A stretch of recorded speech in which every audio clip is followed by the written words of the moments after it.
In this video, I would like to share a visualization technique with you that will help you to easily check each and everything on your yacht before departing for an extended voyage.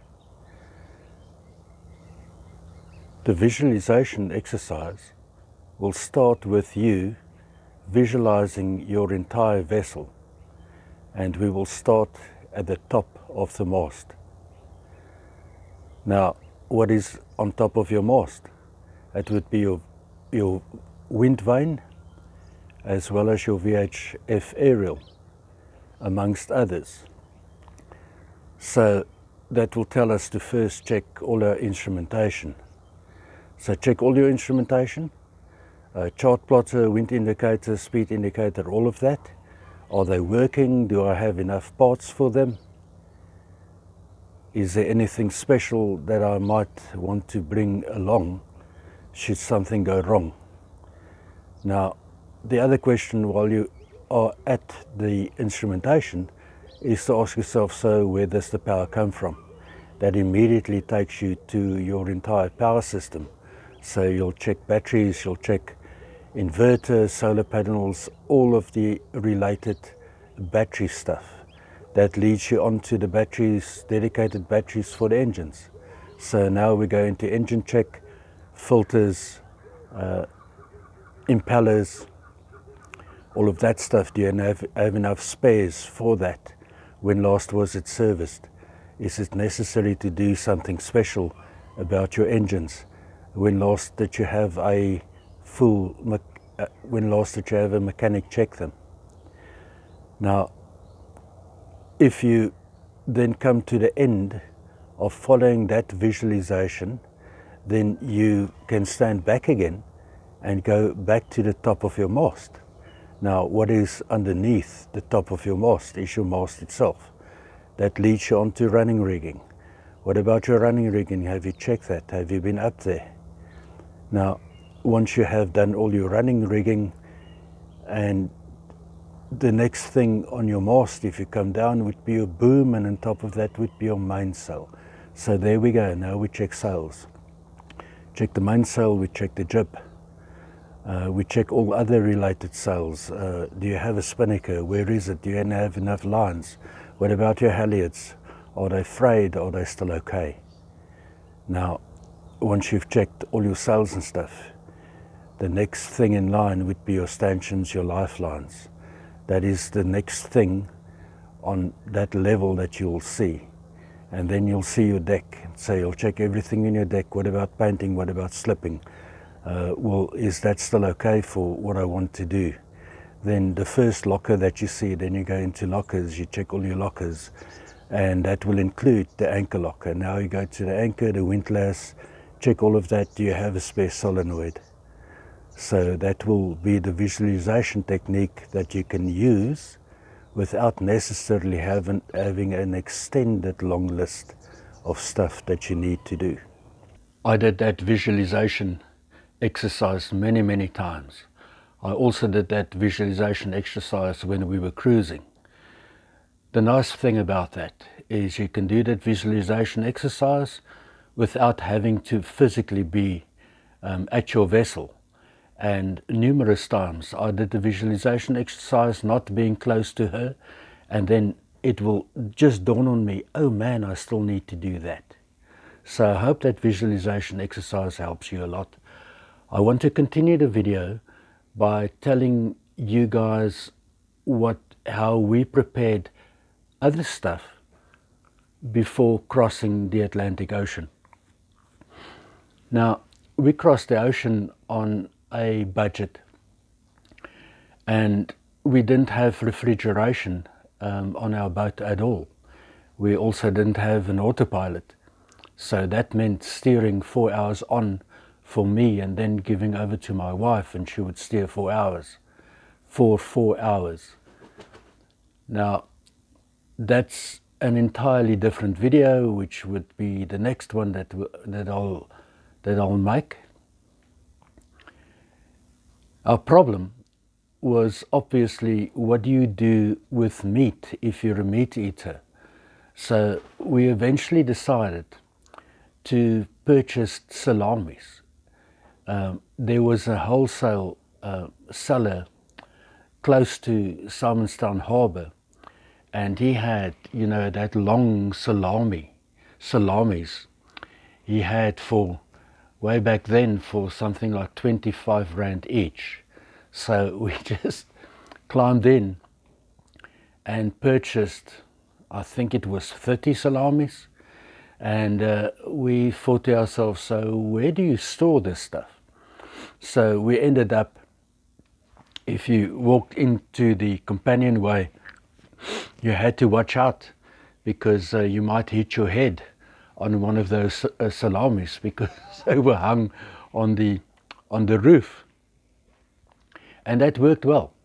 And it was quite interesting. As we sailed, you just saw all these salamis sway like that. So it was quite fun.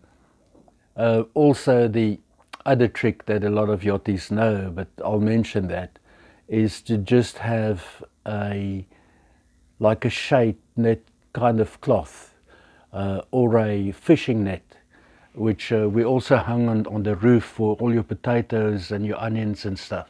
And that really worked very, very well. That kept that stuff fresh, literally for weeks. So, you know, there we go, salami and potatoes. What else do you need?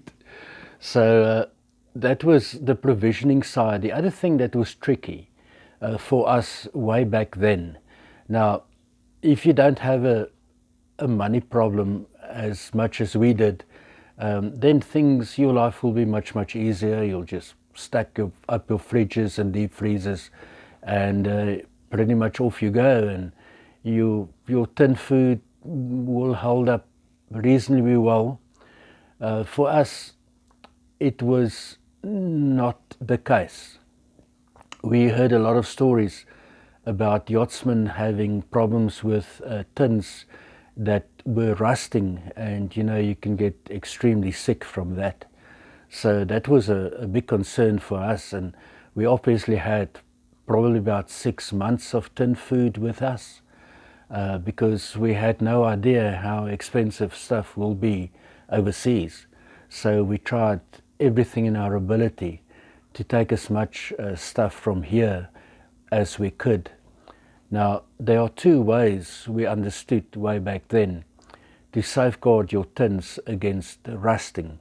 And the one would be to take Vaseline or petroleum jelly and to take all the labels off, and to take a permanent cokie and write on there what it is, and then take the Vaseline jelly and just smear that around the tin.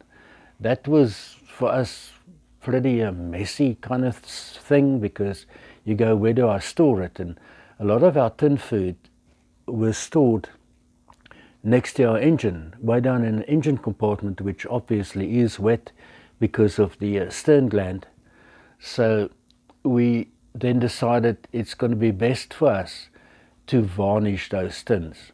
Man, that was probably a 14-day exercise, just getting all the labels off and writing there on permanent cokie, and then varnishing them and stacking them away.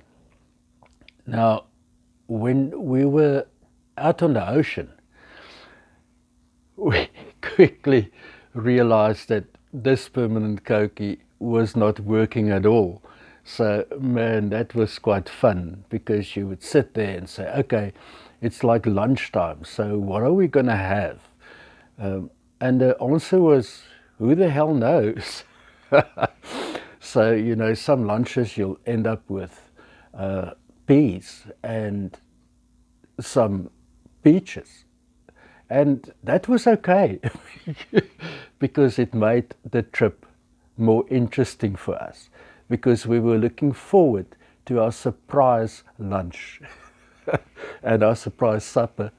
So, you know, that's why you can see on the board behind me, that is really why sailing is all for me about 10% skill and 90% mindset.